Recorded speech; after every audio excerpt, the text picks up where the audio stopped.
그러면서 이제 그 엄마의 역할을 배우고 여성성을 배워나가고 그래요.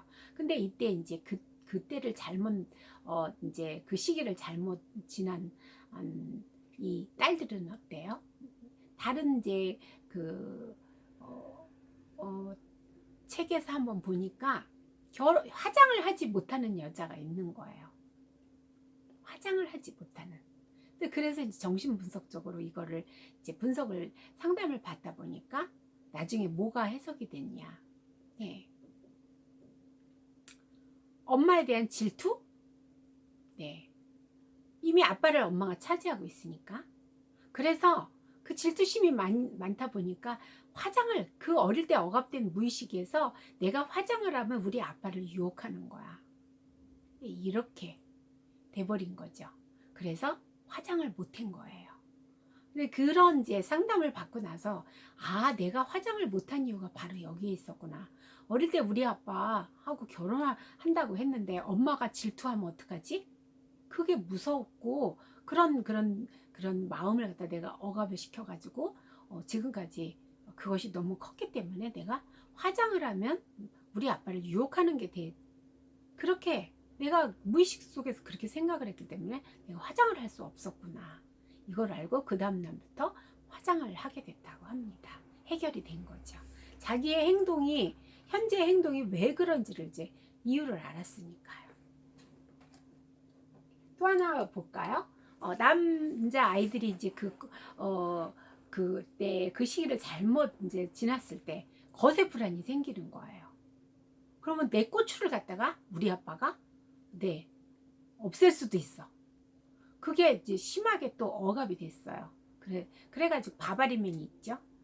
바바리 있고 그리고 가다가 어떤 여자 지나가는데 자기 아랫돌이 이렇게 내리고서는 쫓아가지고 휙 이렇게 뒤돌아보니까 남자가 아랫도리를 그게 바로 그 어릴 때 그런 억압된 것이 내 거가 잘 있나 하는 그런 불안이 이제 무의식에 있다가 또 올라와가지고 누구에게인가 그 여자를 놀래키려는 것보다는 내 거가 지금 현재 아주 제대로 잘 있는 거를 갖다가 확인시키고 싶은 충동이 확 올라와가지고 그런 행동을 하게 되는 거죠.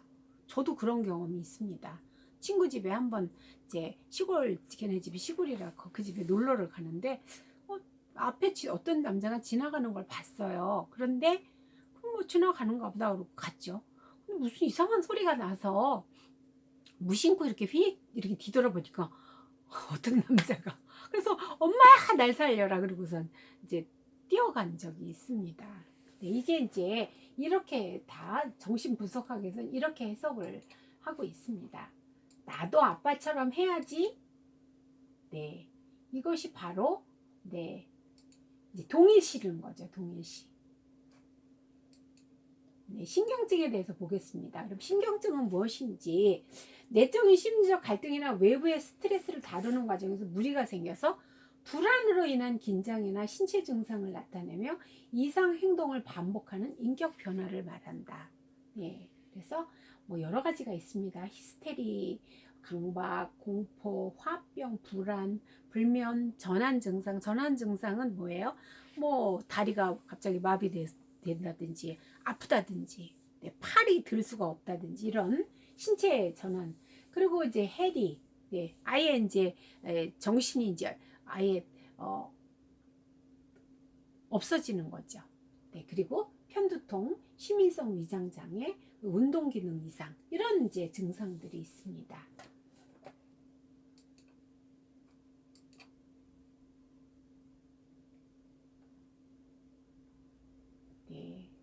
이렇게 이제 그때를 잘 해결하지 못했을 때 신경증이 이제 이렇게 불안으로 인해서 올 수 있다는 거죠. 이제 PPT 70쪽으로 가겠습니다. 잠복기에는요 모든 이런 심리 성적 그런 어떤 이 에너지들이 리비도가 그냥 쑥 들어가 버려요. 밖으로 잘 안 나타나요. 그래서 이때가 이제 바로 아동기죠. 학교 들어갔을 때 학동기. 아동의 성적 공격적 환상들이 무의식에 잠복해서 리비도가 특정 신체 부위에 집중하지 않고요. 그리고 성적 관심이 줄어들고 신체 발육과 성장, 지적 활동, 이런 학교 생활, 그다음에 또래 집단, 이런 사회적 관계를 통해서 즐거움을 느끼면서 이제 아주 평온하게 보이죠. 그래서 이때 아주 친구, 사회화가 활발하게 이루어지면서 초자가 강하게 이제 발달을 하죠. 규칙을 이제 학교에서 배우잖아요. 규칙과 그 다음에 이제 학교 공부 이런 거를 이제 위주로 활동을 하다 보니까 초자가 이제 발달을 하는 거죠.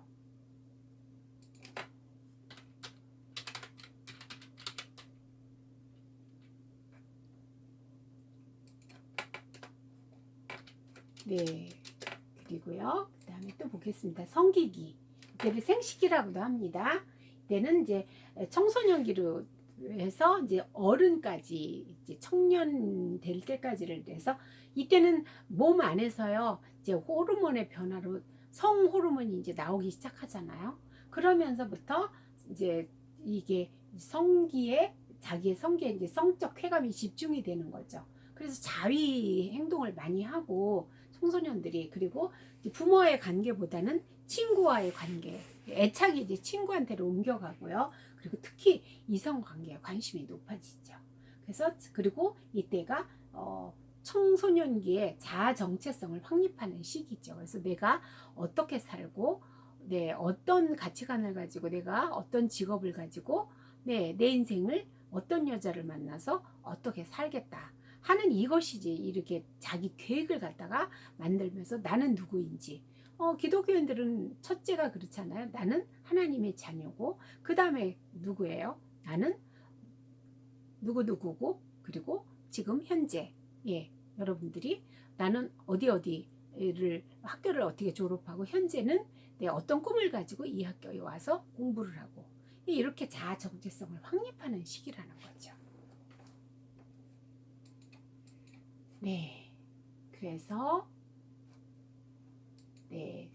프로이드의 정신분석의 주요 이제 요게 이제 나왔죠. 요거는 이제 아까 설명했으니까 넘어가고요. 이제 그렇게 이제 5단계를 걸쳐서 이제 그렇게 우리 성장 발달하는 동안에 이제 그때 제대로 환경이 좋지 못하다든지 그러면 여러 가지 이제 그 나쁜 경험을 많이 하면서 이제 무의식에 이게 저장이 되고, 그리고 불안을 많이 경험하고, 갈등을 많이 경험하고, 좌절을 많이 경험했을 때, 그때 이제 성격이 과연 원만하게 발달할 수 있는가, 이거를 우리가 생각해 볼 수 있고요. 그리고 이제 불안에 대해서 이제 보겠습니다. 불안은 현실적 불안이 있고요, 도덕적 불안이 있고, 신경증적 불안, 이렇게 3가지로 프로이드는 이제 불안을 이야기를 했습니다. 그래서 불안의 종류가 3가지가 있는데, 신경증적 불안은 본능이 통제 안 돼가지고 계속 그 본능적으로 행동을 하면은 벌을 받아야 되잖아요. 그래서 이 사회의 규칙이라는 게 있기 때문에 그런 거에 대한 공포인 거예요. 이럴 때 이제 신경증적 불안이고요. 그 다음 현실적 불안은 외부에서 오는 불안을 갖다가 내가 미리 인지를 하는 거예요. 이게 뭐냐면, 우리가 이제 시험을 갖다가 중간고사를 언제 본다. 그러면 이제 예제를 내주고 그러면 이때 벌써 불안이 올라오기 시작하죠. 그럼 이거는 뭐예요? 내가 현실을 잘 살아내기 위해서 준비를 하기 때문에 시험 공부를 한단 말이에요. 이게 현실적 불안이죠. 그 다음에 도덕적 불안이에요. 초자, 바로 양심의 규칙을 위반한 일에 대해서 두려움에서 오는 죄책감이에요. 이럴 때 이제 도덕적 불안이죠. 그래서 아무도 모르는데 나는 아는 어떤 죄책감과 불안이 있단 말이에요. 그럴 수 있죠.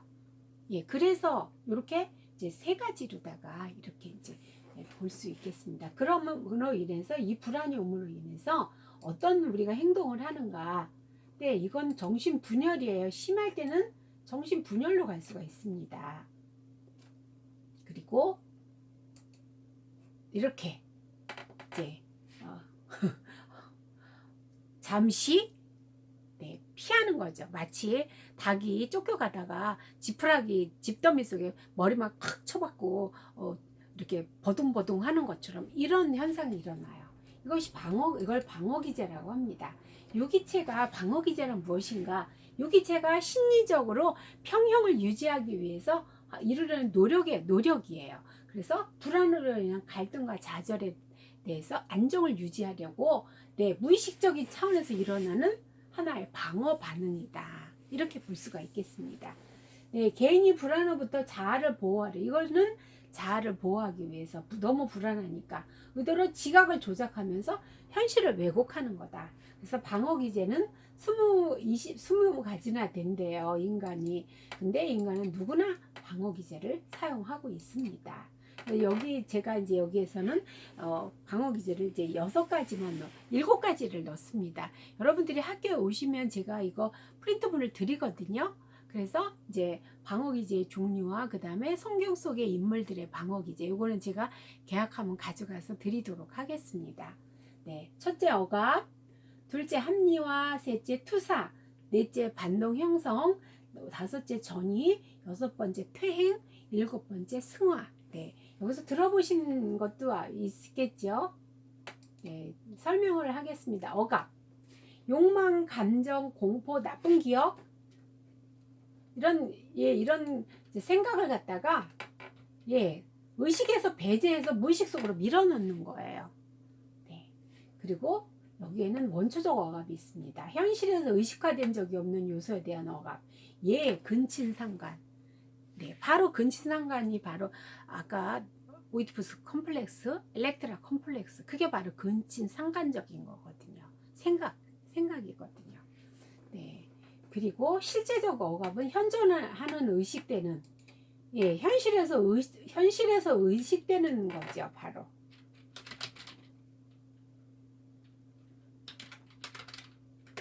위험한 충동을 억제하는 거죠. 그래서 이제 요거는 현실적인 거고, 합리화는 그러면서 이제 합리화를 하죠. 무의식적 충동에 그럴듯한 이유를 대는 거죠. 그러면서 억압을 시키는 거. 네.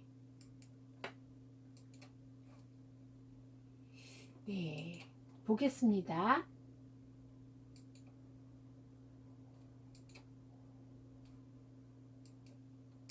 합리화에 대해서 제가 이제 다시 설명을 해드릴 텐데, 이 합리화는 여우의 심포도를 생각하시면 이해가 빠르실 거예요. 여우가 어때요? 그 높은 나무에 그 달려있는 포도를 먹으려고 아무리 깡총깡총 뛰어도 자기 키로는 도저히 안 되니까 나중에 뭐라 그래요? 가면 포기하고 가면서 저 포도는 쉬어서 못 먹어. 무척 쉴 거야. 그러면서 이제 자기가 우리 사람들 엄청 많이 그거 하죠. 내 힘으로 도저히 노력하다 안 되면 그렇게 생각하고 포기하는 거. 이걸 갖다 합리화라고 하죠. 그래야지 내가 편하니까. 네. 그 다음에 세 번째가 투사죠. 무의식적 충동을 다른 사람의 것으로 전가를 시켜버려요. 내가 지금 엄청 화가 나 있어요. 무슨 일인지 모르지만 아무튼 내가 화가 나 있다고 치면 상대방도 조금만 얼굴이 이상하면 화났다고 생각이 드는 거예요. 그래서 너 왜 나한테 화를 내는데? 그러면서 시비를 거는 거예요. 그래서 상대방은 아닌데 나 화 안 났어. 아니야, 너 화났어. 아까 내가 무슨 말 했으니까 너 바로 얼굴이 인상이 나빠지던데? 자기의 가지고 있는 어떤 생각이나 감정을 갖다 상대방한테 돌려주는 거예요. 그걸 갖다 투사라고 그래요. 네. 그 다음에 반동 형성. 무의식적 충동과 반대 행동이나 태도를 해요. 이게 뭐냐면 반동 형성은 내가 만약에 이혼을 하고 우리 애들을 못 키우고 남편한테 주고 나왔어요. 그러면 그 아이들을 보고 싶고 늘 보고 싶고 그리고 죄책감이 들어요. 엄마로서 한참 손이 많이 가야 될 때에 그 아이들을 내가 돌보지 못한 죄책감이 드니까 뭐 하겠어요. 남편의 자식을 정성을 다해서 키우면서 내가 이렇게 하면 우리 아이들도 새 엄마가 들어와서 이 아이들을 잘 키워줄 거야. 그 다음에 아이들 이제 요즘에 사회복지 기관에 있잖아요. 그 아들을 갖다 돌보면서 내가 이렇게 남의 아이들을 돌보면 우리 아이들도 누군가가 잘 돌봐줄 거야. 이게 바로 반동 형성이에요. 성경에는 유다죠. 자기가 며느리 다말을 갖다 창녀인 줄 알고 그렇게 관계를 했는데 다말이 임신했다는 소식을 듣고 화형에 처하라. 근데 그 애아버지의 임자가 누구예요? 바로 본인이잖아요. 그게 반동 형성이거든요. 그 화형에 처하라고 며느리를 한 것이. 네, 그렇게 자기가 한 그런 그 행동에 반대되는 걸 하는 걸 갖다가 얘기를 하고요. 전이는 어떤 대상 사물에 행했던 네, 충동적인 감정을 갖다가 덜 위험하거나 편한 대상에게 덜어내서 긴장을 완화시키는 거예요. 그래서 우리 속담에 그거 있어요. 어디서 뺨 맞고 동대문에서 뺨 맞고 네, 한강에 가서 분풀이한다. 눈을 긴다. 바로 그거거든요. 상대방한테 그걸 자기가 회사 안에서 부장이나 네? 이런 사람들한테 일처리 잘못해서 혼이 났는데 그걸 갖다 부장한테 자기가 사실은 그게 아니고요 하면서 자기가 그걸 해명을 하고 무조건 잘못했다고 죄송하다고 이렇게 하고 나와가지고 보니까 화가 나거든요. 그러니까 누구한테 화풀이 하겠어요? 부하 직원에게 화풀이 하는 거죠. 이게 바로 전치라고 얘기를 합니다. 또 퇴행이에요. 발달의 일부를 갖다 상실하고 과거로 돌아가는 거예요. 아주 힘든 지금 현재가 너무 힘들면 내가 편안했던 시절로 돌아가서 그때 그리로 이제 가는 거예요. 그 예를 들어서 아주 몸이 많이 몸이 아프면 늘 자기가 그 어릴 때 가장 유복했던 시절에 먹던 어떤 음식이 있었다면 그 음식을 찾는 사람이 있어요. 네. 예를 들어서 카스테라와 우유를 어릴 때 먹고 그때가 가장 유복하던 시절이 되면 몸만 아프면 카스테라와 우유를 찾아요. 네. 그리고 여자들 같은 경우는 이제 또 6살 때로 이렇게 퇴행을 해서 그때 이제 목소리를 낸다든지 하고 애기들은 이제 동생이 태어나면 불안하니까 엄마 아빠의 사랑이 동생한테 다 이제 가버린 그런 느낌이 들어가지고 밀려난 그 왕자님이나 공주님은 불안하니까 잘 가리던 오줌통 싸고 징징대고 울고 이게 퇴행이거든요. 네. 그 다음에 승화예요. 네, 사회적으로 가장 이제 인정받는 게 승화죠. 네, 사회적으로 인정되지 못하는 요구나 충동 이런 것들을 갖다가 사회가 인정하는 방향으로 표출을 하죠. 그래서 남학생들은 운동을 꼭 하기를 권하죠. 우리 학교에 저기 농구 골대가 있는 것도 굉장히 좋은 방법이에요.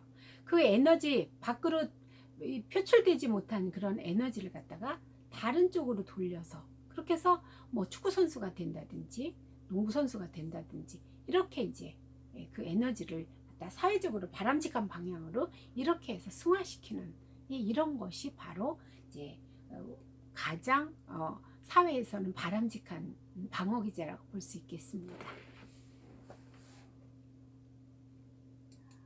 네, 사회복지 실천과의 연관성을 한번 볼까요? 사회복지 실천과의 연관성의 첫째, 클라이언트를 갖다가 영어로 해서 앞에는 제가 그냥 쓰고 CT로 이렇게 약자로 했습니다. 가족력과 개인력을 밝혀서 클라이언트가 현재 가지고 있는 문제에 대한 특징을 파악하도록 돕는 거예요. 해석이라고 그랬잖아요. 정신분석에서는. 둘째, 자유현상 기법을 활용할 때 때때로 클라이언트는 아동기에 대한 생각이나 느낌을 말할 수 없거나 아니면 안 하려고 그래요. 기억이 안 나요. 희한하게 그때 기억이 전혀 없어요. 이러는 경우가 있어요. 이거는 바로 이제 자기가 너무 불편하고 그때 그게 힘드니까 방어기제가 발동을 하는 거예요. 저항을 하는 거죠. 이렇게 해서 이제 그래서 이 상담자는 그때 이 사회복지사가 이 사람이 왜 이러지 이럴 게 아니라 이 사람이 저항을 하고 있구나. 이렇게 하고 그걸 갖다 해석을 해줘야 돼요. 사회복지사는 저항하고 있다고 내가 그렇게 분석을 해야 되고 그리고 해석은 그 내담자한테 클라이언트에게 지금 이래서 지금 네, 말할 수 없다. 네, 그렇게 얘기를 해주는 거예요. 혹시 뭐가 그렇게 이제 그때 당시에 몹시 힘든 적이 있었는지 뭐가 제일 힘들었는지 그 말할 수 없는 그 시기 그때 어린 시절에 지금 생각이 안 나는 그 시기에 혹시 가정적으로 어떤 엄마 아버지가 혹시 이혼을 하셨는지 아니면 아버지의 무슨 폭력이 있었는지 이런 걸 갖다가 얘기를 하면서 지금 그렇게 기억이 안 나요. 이렇게 하고 또 말할 수가 없다 그러고 하는 거는 본인이 너무 힘이 들어서 아니면 기억에 너무 힘든 걸 갖다가 생각하기 싫어서 무의식에 그냥 억압시켜 버린 거거든요. 그래서 이걸 하면서 이 사람이 왜 이러지 그게 아니라 클라이언트와 그래서 관계를 갖다가 그냥 계속적으로 지속적으로 변함없이 이제 유지를 해나가야 되죠. 네. 정신분석의 이제 목적은 무의식에 억압되어 있는 기억이나 감정을 의식의 수준으로 끌어올려서 심리적 갈등과 불안을 야기한 원인을 찾아서 통찰하고 그 억압된 정서를 갖다가 해소해주고 그리고 주면 그때부터 멈춘 발달이 성장하도록 돕는다. 만약에 12살 때 이 사람이 그때 그런 너무 힘든 시기를 지나면서 그때 만약에 발달이 멈췄다 그러면 마치 그때는 어떠냐 헤엄을 쳐서 수영을 해서 한강을 수영해서 가다가 해초에 걸렸어요. 해초가 발에 휘감긴 거예요. 그러면 어때요? 그 해초를 풀고 가야지 헤엄을 쳐서 강을 건너겠죠? 그런데 이 사람은 그때 그 해초가 발을 갖다가 칭칭 감아가지고 거기에 머물러 있는 거예요. 이렇게 해석을 하면 여러분들이 이해가 쉬우실 거예요. 그걸 갖다가 그때 발달이 멈춰버린 거예요. 너무 힘드니까. 그걸 갖다가 이제 정서를 해소해주고 그리고 이제 그때 이제 힘들었던 정서를 갖다가 말로 표현하게 하고 울게 하고 같이 울어줄 수도 있죠. 네, 이렇게 해서 그때 그러고 나면 이제 그때서부터 나쁜 아주 어떤 걸 경험한 그거가 네가 잘못이 아니고 그때 그거는 당신의 잘못한 게 아니다. 네가 잘못한 게 아니고 그때 환경적으로도 굉장히 나빴고 그랬기 때문에 이제 그러면서 나쁜 경험한 거에 대해서도 계속 내가 잘못한 행동이 아니고 앞으로 그런 일은 다시 없을 거라고 이렇게 내담자를 안심을 시켜주면서 그때 그 힘들었던 감정을 갖다가 밖으로 내보내는 작업을 그래서 본인이 어떤 걸로 그때 얼마나 힘들었는지 이런 걸 다 풀어내는 거를 해야지만 이것이 그 카타르시스가 되는 거죠. 그래서 이제 치료가 되는 거죠. 우리는 속에 이게 잔뜩 차여 있는 걸 갖다 말만 해도 해소가 되잖아요. 네. 그렇게 많이 좋아지죠. 그래서 전화 상담이 그래서 필요해요. 정말 전화 상담을 하면 처음에는요 두 수없이 막 떠들어요. 그런데 또 이제 두 번째, 세 번째 이렇게 계속 하다 보면요 이게 이제 나갔기 때문에 속에 가득 찼던 그 나쁜 그 뜨거운 김 같은 그것이 이제 밖으로 내보내지면서 정리가 되기 시작을 합니다. 전화 상담만 해도요. 그렇지 이렇게 해서 그때 그 힘들었던 그때의 발달이 멈춘 부분이 그걸 그렇게 함으로 인해서 이제 해초를 그 휘감겼던 해초를 풀어주는 역할을 상담자가 하는 거죠. 네. 인간의 내면에서 솟구치는 욕구 이런 그 충동의 무의식을 의식화해서 왜곡되고 억압된 성적 욕구라든지 이런 걸 갖다 현실적 관점에서 조정하면서 이제 내담자가 보게 하고 보다 깊은 자기인식을 바탕으로 해서 그 사건은 한번 일어났던 사건에 대해서는요 그거는 없앨 수가 없어요. 그러나 그걸 갖다 재해석하는 작업이 들어가는 거죠. 그래서 자기의 통제 능력의 강화를 지원하는 데 있다. 네, 창세기에 보면 요셉이 어때요? 창세기에 보면 마지막에 요셉은 창세기 50장이죠. 창세기 50장을 제가 보겠습니다. 사건을 갖다가 요셉이 형들이 자기를 팔아먹은 그 사건은 절대로 변할 수 없는 사건이죠. 네. 그런데 어때요? 창세기 50장을 이제 한번 볼게요. 마지막 장입니다. 네. 이제 창세기 50장 15절을 보겠습니다. 요셉의 형제들이 그들의 아버지가 죽었음을 보고 말하되 요셉이 혹시 우리를 미워하여 우리가 그에게 행한 모든 악을 다 갚지는 아니할까 하고 요셉에게 말을 전하여 이르되 당신의 아버지가 돌아가시기 전에 명령하여 이르시기를 너희는 이같이 요셉에게 이르라 내 형들이 내게 악을 행하였을지라도 이제 바라건대 그들의 허물과 죄를 용서하라 하셨나니 당신 아버지의 하나님의 종들인 우리 죄를 이제 용서하소서 하매 요셉이 그들이 그에게 하는 말을 들을 때 울었더라. 울면서 요셉은 그때 형들이 자기를 팔아먹은 거에 대한 그리고 종으로 살 때 그 고생했던 게 그게 나쁜 감정이 있었잖아요. 근데 이제 형들이 진심으로 사과를 하고 아버지의 말을 통해서 내 형들을 용서해 죄와 허물을 덮고 용서를 해야 아버지가 부탁한 거와 실제로도 형들이 이제 용서해 달라고 이렇게 말을 할 때 진정으로 이제 그때 용서가 일어난 거죠. 그러면서 요셉은 울면서 그때 다 치유가 됐습니다. 그의 형들이 또 친히 와서 요셉의 앞에 엎드려서 이르되 우리는 당신의 종들입니다. 요셉이 그들에게 이르되 두려워하지 마소서 내가 하나님을 대신하리이까.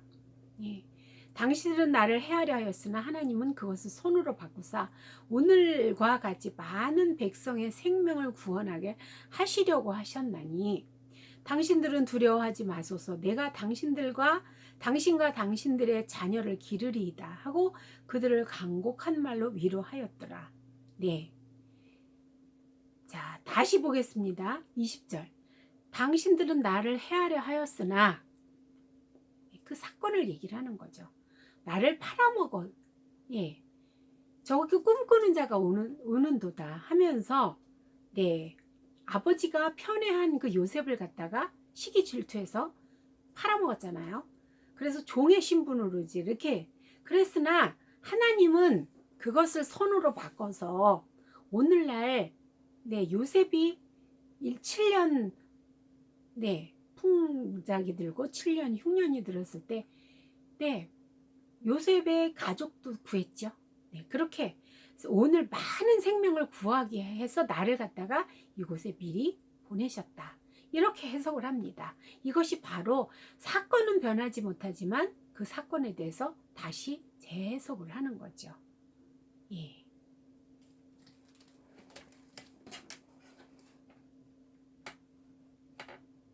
그래서 내담자가 사건을 갖다가 자기 인식을 바탕으로 사건을 재해석하고 자기의 통제 능력을 갖다가 강화하는데 그것이 이제 목적이죠. 보세요. 그림을 보겠습니다. 85쪽을 PPT를 보겠습니다. 이 그림을 보면 유년기의 나, 그 다음에 성장 과정의 나, 현재의 나예요. 그런데 유년기의 나, 성장 과정의 나의 과정에서 내가 경험했던 어떤 정말 나쁜 것, 이것이 바로 내 다중적 정신 구조와 초기 구조의 지속성이라고 얘기를 했습니다. 아까 무의식에 억압된 건 계속 끊임없이 올라온다 그랬죠. 근데 요셉은 어떻게 했어요? 그 끊임없이 복수하고 싶은 그런 어떤 그 복수심 이것이 올라왔겠죠. 그러나 요셉은 하나님의 자녀로서의 자기가 하나님이 보여주신 꿈이 있었기 때문에 그 꿈을 가지고 그야말로 하나님 앞에 선 인간으로서 그렇게 정직하게 그렇게 살아왔잖아요. 그러면서 형들한테 보복하고 싶은 마음이 있었겠죠. 그러니까 아버지가 형들을 시켜서 곡식을 사오라고 했을 때 곡식 자루에 이제 은잔도 몰래 넣어놓고 이 사람들이 어떻게 뉘우치고 있고 현재 지금 그 죄를 어떻게 생각하는지를 갖다가 요셉은 보고 싶었던 거예요. 그러니까 감옥에 집어넣고 자기네들끼리 하는 얘기를 듣기도 하고요. 그런데 마지막에 어떻게 해요? 정말 아버지의 부탁도 있고 형들이 엎드려 절하면서 종이라고. 그렇게 할 때 완전히 이제 용서가 되고, 그리고 본인이 그 사건을 갖다가 재해석해서 본인도, 형들도 죄책감을 덜어주고, 나도 그런 어떤 복수심이 있었다면 그거에서 이제 완전히 이제 자유하게 되는 거죠. 왜? 미리 나를 갖다가 보내셔서 하나님이 그걸 손으로 바꿔서 모든 생명을 구하게 하는 사람으로 나를 갖다가 미리 보내셨다. 그래서 오늘날 이렇게 애굽에 내가 총리가 된 거를 그렇게 되게 하기 위해서 하나님 미리 보내셨다고 이렇게 해석을 하니까 형들의 죄책감도 덜어줬죠. 그리고 내가 당신들과 당신의 자녀들을 갖다가 기르겠다고. 그리고 이렇게 악을 선으로 갚는 이런 이제 장면이 연출이 되는 거죠. 그렇듯이 나쁜 거를 경험했을지라도 현재 나는 어때요? 요셉과 같은 그런 이제 재해석할 수 있는 나로 성장하기 위해서 우리는 계속 공부를 하겠습니다. 용서는 그렇게 하루아침에 이루어지는 일이 아니잖아요. 요한복음 11장 17절 이게 이제 나사로의 죽음에 대해서 나와요. 나사로가 죽었을 때 어때요? 그 여자 형제들 예수님이 계셨다면 나사로가 죽지 않았을 텐데 이미 죽어서 왔을 때 예수님이 도착했을 때 죽어서 3일이었는데 썩은 냄새가 난다고 이렇게 얘기를 했습니다. 요한복음도 한번 보겠습니다. 오늘날 상담자가 필요한 이유예요. 이유를 여러분들이 이제 같이 보시면서 같이 보시고 그리고 이제 이걸 통해서 여러분들이 어떤 일을 앞으로 하시고 이제 하셔야 되는지를 한번 보겠습니다. 39절 보겠습니다. 예수께서 이르시되 돌을 옮겨 놓으라 하시니 그 죽은 자의 누이 마르다가 이르되 주여 죽은 지가 사흘이 아니라 나흘이 되었음에 벌써 냄새가 나나이다. 예수께서 이르시되 내 말이 내가 믿으면 하나님의 영광을 보리라 하지 아니하였느냐 하시니 돌을 옮겨 놓음에 예수께서 눈을 들어 우러러보시고 아버지여 내 말을 들으신 것을 감사하나이다. 미리 감사를 하면서요. 항상 내 말을 들으시는 줄을 내가 알았나이다. 그러나 이 말씀을 하옵는 것은 둘러선 무리를 위함이니 곧 아버지께서 나를 보내신 것을 그들로 믿게 하려 함이니이다. 하시고 큰 소리로 나사로야 나오라 부르시니 죽은 자가 수족을 배로 동인 채로 나오는데 그 얼굴은 수건에 쌓였더라. 예수께서 이르시되 풀어놓아 다니게 하라. 이게 바로 상담자의 역할이거든요. 죽어서 심령이 죽어서 배로 칭칭 감겨져 있는 거예요. 예수님이 살아나라